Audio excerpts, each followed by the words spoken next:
안녕하세요. 오늘 저희가 함께 살펴볼 자료는요.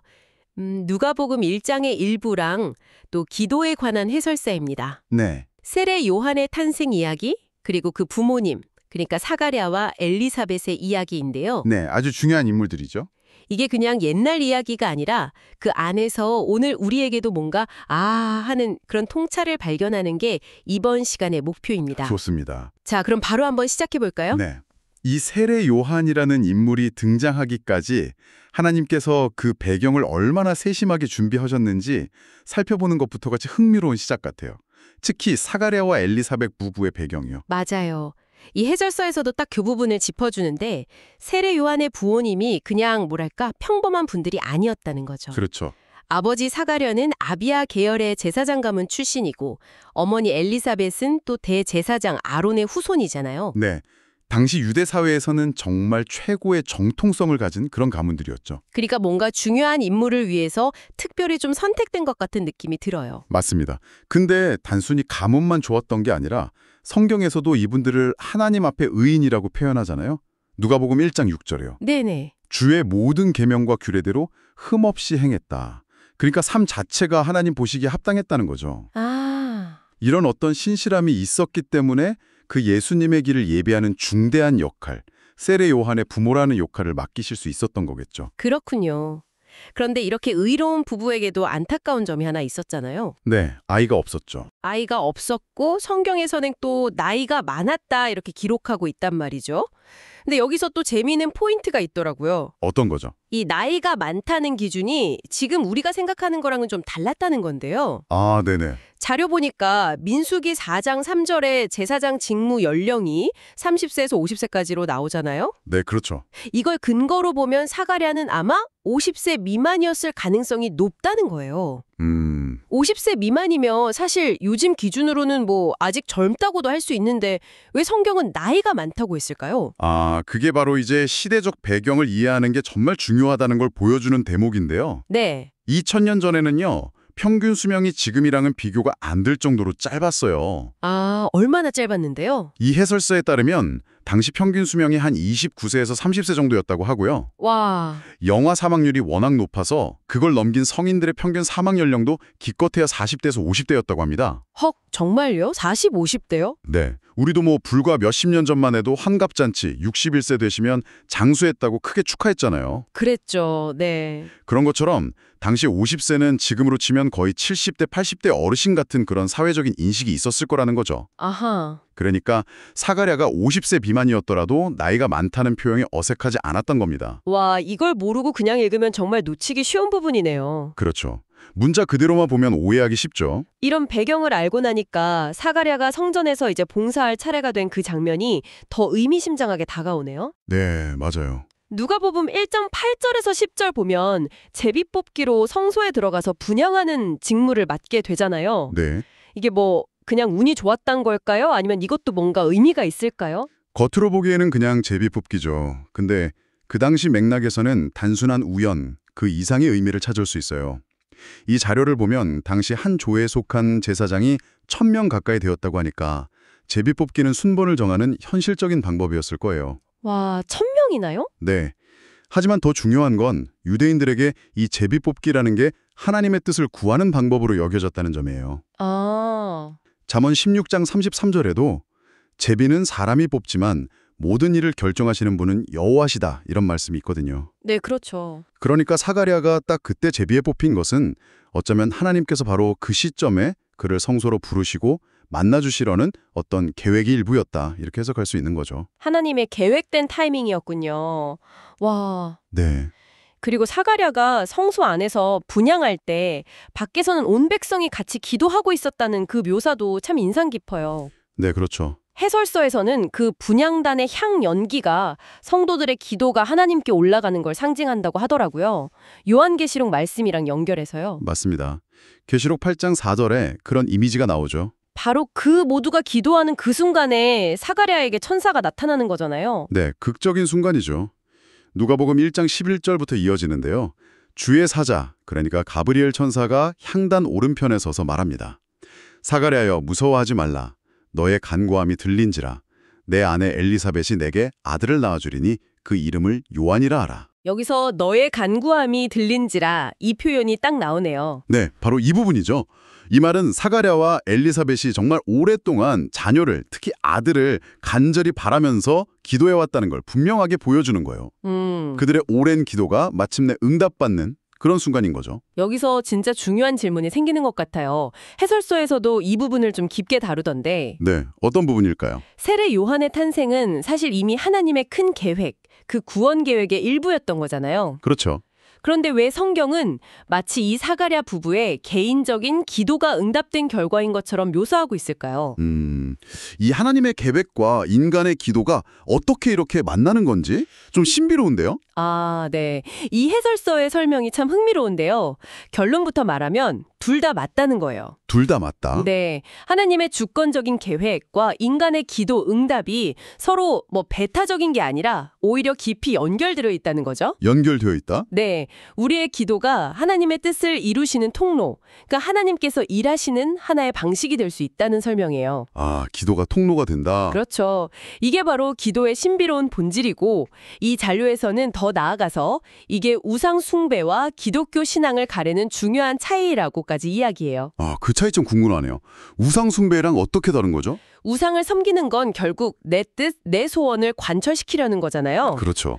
그래서 수단 방법 안 가리고 심지어 해설서에서 예로 든 아하스 왕처럼 자기 자식을 불태워서 제물로 바치기까지 하죠. 끔찍하네요. 네. 하지만 하나님을 믿는 사람들의 기도는 방향이 다르다는 거예요. 처음에는 물론 내 소원을 위해서 기도할 수 있죠. 하지만 신앙이 깊어지면서 점점 하나님의 뜻은 무엇일까 묻게 되고 내 생각보다 더 좋은 하나님의 계획이 이루어지기를 구하는 방향으로 나아간다는 거죠. 아, 그러니까 내 소원을 아뢰면서도 동시에 하나님의 뜻을 구하는 쪽으로 기도가 성숙해 간다는 말씀이시군요. 정확합니다. 그래서 성숙한 기도는 하나님, 제 소원은 이렇습니다. 그렇지만 이 일에 대한 하나님의 뜻은 무엇인가요? 제 생각보다 더 지혜로우신 하나님의 방법대로 이루어 주세요. 이런 태도로 나아가는 거죠. 사가랴 부부의 기도가 바로 그런 지점에서 하나님의 큰 계획과 만났다고 볼 수 있는 겁니다. 와, 그렇다면 기도는 단순히 원하는 걸 얻어내는 어떤 기술 같은 게 아니라 하나님과 소통하고 그분의 뜻에 나를 맞춰가는 과정, 그 자체네요. 네, 맞습니다. 하지만 현실적으로 보면 우리가 기도한다고 해서 모든 기도가 다 우리가 바라는 대로 또 즉각적으로 응답되는 건 아니잖아요. 그렇죠. 네. 이 자료에서도 기도 응답을 받지 못하는 경우들에 대해서도 좀 짚어주더라고요. 네, 몇 가지 중요한 이유들을 성결 구조를 통해서 설명하고 있어요. 첫 번째는 야고보서 4장 3절 말씀처럼 정욕으로 쓰려고 잘못 구하기 때문이라는 겁니다. 아, 동기가 잘못된 경우? 네. 이기적인 욕심이나 잘못된 동기로 구하는 기도는 하나님의 선하신 뜻과 맞지 않으니까 응답되기 어렵다는 거죠. 그렇군요.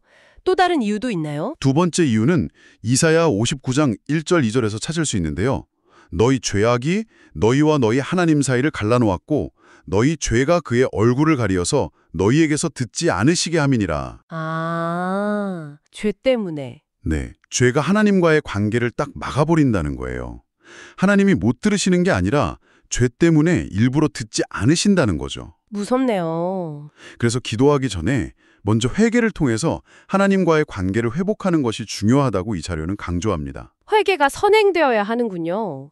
네. 그리고 세 번째는 야고보서 1장 6절 7절인데요. 믿음의 중요성을 말해요. 오직 믿음으로 구하고 조금도 의심하지 말라. 의심하면 안 된다. 네, 의심하면서 기도하는 건 하나님을 신뢰하지 못하는 태도니까 응답을 기대하기 어렵다는 거죠. 믿져야 본전식으로 기도하는 게 아니라 하나님께서 들으시고 가장 선하게 응답하실 거라는 믿음이 필요하다는 겁니다. 믿음. 그렇군요. 네. 그리고 어쩌면 이게 가장 중요할 수도 있겠는데 하나님의 응답 방식이 우리가 기대하는 것과 다를 수 있다는 점도 받아들여야 한다는 거겠죠. 아, 맞습니다. 아주 중요한 지적이에요. 예수님께서 겟세마네에서 그 땀방울이 핏방울처럼 되도록 간절히 기도하셨지만 결국에는 나의 원대로 마시옵고 아버지의 원대로 되기를 원하나이다 라고 하셨잖아요. 네, 그렇죠. 그게 정말 믿음의 정수가 아닐까 싶어요. 맞습니다. 그래서 이 해설서는 가장 지혜로운 기도의 모델로 마태복음 6장에 나오는 예수님의 가르침을 제시하는데요. 아, 주기도문 가르치실 때 말씀하신 거요? 네, 그 부분이죠. 무엇을 먹을까, 마실까, 입을까 이런 거 염려하는 건 하나님을 모르는 이방인들이나 하는 것이고 네. 하나님을 아버지로 믿는 우리는 그분이 우리의 필요를 이미 다 아신다는 것을 신뢰해야 한다는 거죠. 부모처럼요. 그렇죠.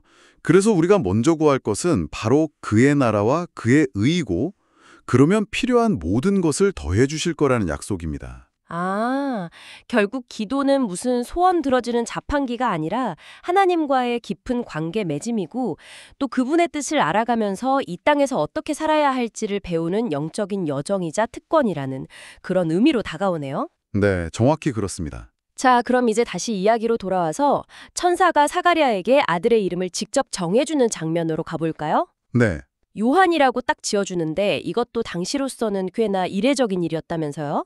네, 상당히 파격적인 일이었어요.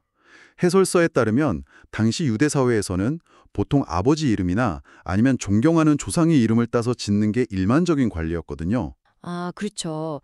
누가복음 뒷부분 보면 실제로 친족들이 아기 이름 사가랴라고 부르자고 하잖아요. 아버지 이름 따서. 맞아요. 그게 자연스러운 반응이었던 거죠. 그런데 천사는 요한이라는 당시 뭐 아주 특별한 이름은 아니었다고 하는데 비교적 흔했던 이름 중 하나를 콕 집어서 지으라고 명령합니다. 왜 하필 요한이었을까요? 이것도 뭔가 깊은 뜻이 있었겠죠. 당연하죠. 당시 문화에서는 이름에 그 사람의 정체성이나 사명이 담겨 있다고 믿었기 때문에 더욱 그렇습니다. 이름 자체가 의미가 있었군요. 네, 요한의 히브리어 원형이 요하난인데요. 이 이름의 뜻이 여호와는 은혜로우시다 또는 하나님은 자비로우시다입니다. 아, 여호와는 은혜로우시다. 네, 요호 또는 야가 하나님 여호와를 뜻하고 하나니 은혜나 자비를 뜻하는 단어거든요. 이 둘이 합쳐진 이름이죠. 와, 마치 아브람이 많은 민족의 아버지라는 뜻의 아브라함으로 시몬이 반석이라는 뜻의 베드로로 이름이 바뀐 것처럼 이름 자체가 하나의 선포였던 거예요. 아하. 그러니까 세례 요한의 이름 그 자체가 앞으로 그를 통해서 이 땅에 임하게 될 하나님의 그 특별한 은혜와 자비, 다시 말해 구원의 시대를 미리 선포하는 메시지였던 거군요. 바로 그거죠. 와, 이름 하나에도 이렇게 깊은 의미가 숨어 있었다니 정말 놀랍습니다. 그렇습니다.